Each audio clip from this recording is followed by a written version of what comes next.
En esta hoja yo he ocultado por aquí abajo una información, voy a darle aquí, bien. He puesto esto para mostraros otra característica de las tablas, que es con el formato normal de información, si yo aquí, por ejemplo, insertara una columna nueva, se me insertaría, ¿veis? Y se quitaría, se alteraría la información de abajo, Si inserto columnas del modo tradicional, me pasa esto y a lo mejor a mí no me interesa. Yo quiero que esta tabla quede como estaba y solo quiero insertar la columna en la tabla. Pues bien, eso se puede hacer en una tabla de Excel. ¿Cómo se hace? Es bien sencillo. En lugar de seleccionar la columna, nos ponemos en cualquier celda de la tabla y si queremos, por ejemplo, añadir una columna a la izquierda, pues hacemos botón derecho, insertar columna de la tabla a la izquierda. Le doy aquí y se me añade una columna más, pero si nos vamos hacia abajo vemos que la tabla de abajo no ha sufrido ningún cambio. Y eso mismo se puede hacer también con las filas. Es decir, si yo aquí he puesto esta tabla aquí a la derecha, tendría que haber insertado una columna más, ¿vale? Me voy aquí y le digo insertar fila de la tabla arriba, se inserta una fila sin alterar para nada la información que hay a la derecha. Si alguien es observador, se habrá fijado en que cuando yo me he ido hacia abajo,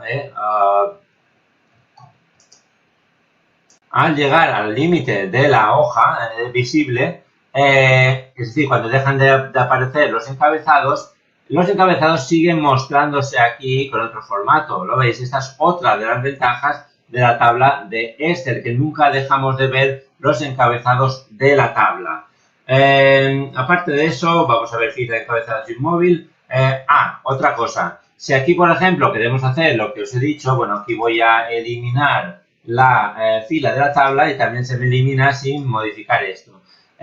Si quiero hacer un cálculo, por ejemplo, aquí a la derecha, y quiero calcular el precio, el importe de IVA por unidad, le digo igual a precio unitario por precio con tipo, un momentito, lo voy a hacer aquí para que no me tape la celda, igual a precio unitario por el tipo de IVA, hago intro y se me llena absolutamente toda la columna de este campo, Es decir, no tengo que arrastrar ya. Por otro lado, cuando he introducido la fórmula, veréis que la fórmula tiene un aspecto un tanto extraño. No me aparece F2 por H2, no, porque la tabla, digamos que trata sus campos con nombres. Es decir, si yo le digo precio unitario, le quiero decir que me coja el valor del precio unitario de esta fila. El arroba significa en esta fila, y que lo multiplique por el tipo de IVA de esta fila. Esta instrucción se copia exactamente igual hacia abajo, precio unitario de esta fila por tipo de IVA de esta fila.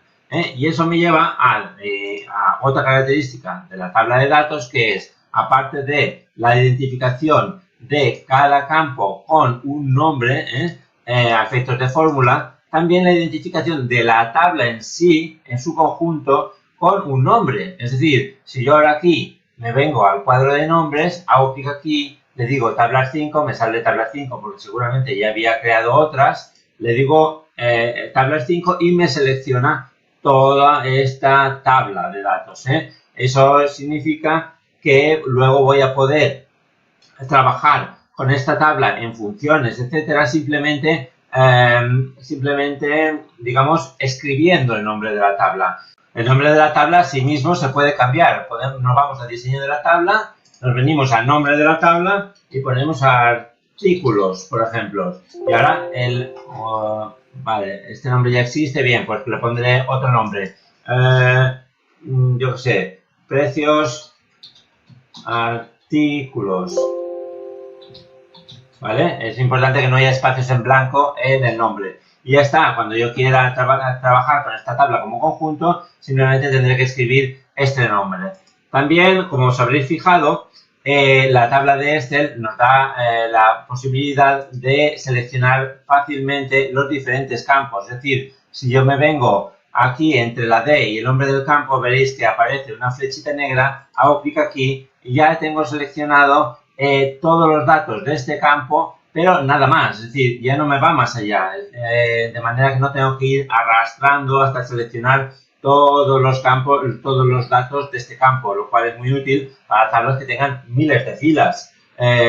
Si además me voy hacia la derecha, puedo ir seleccionando diferentes campos, y luego también puedo seleccionar la tabla en sí, si me pongo en la esquina y hago clic, se selecciona toda la tabla. Muy bien, y bueno, ya voy acabando, la facilidad de selección de rangos y lo último que quería comentar es lo de los rangos dinámicos. Para comentar esto de los rangos dinámicos voy a borrar esto, eliminar y esto también, eliminar. Y ¿qué quiero decir con rangos dinámicos? ¿Sabéis lo que es un rango? Un rango es un conjunto de celdas contiguas, ¿de acuerdo? Pues rangos dinámicos son aquellos que se van actualizando de manera automática. Es decir, que si yo, por ejemplo, aquí quisiera hacer un gráfico de columnas, ¿vale? Entonces selecciono descripción y precio unitario, me voy a insertar gráfico de columnas. Pongo esto, evidentemente es un gráfico disparatado porque es demasiado pequeño para la cantidad de información que contiene, pero es solo para que veáis el ejemplo de los rangos dinámicos, entonces no nos interesa que el gráfico sea muy perfecto. Veréis que aquí asigna el nombre a cada artículo y se para en Composana Universal, si lo hacemos más ancho, Adobe Spa, aquí, ahora ya nos salen todos. Muy bien, pues si yo ahora añado un nuevo artículo, por ejemplo, yo que sé, cuadra,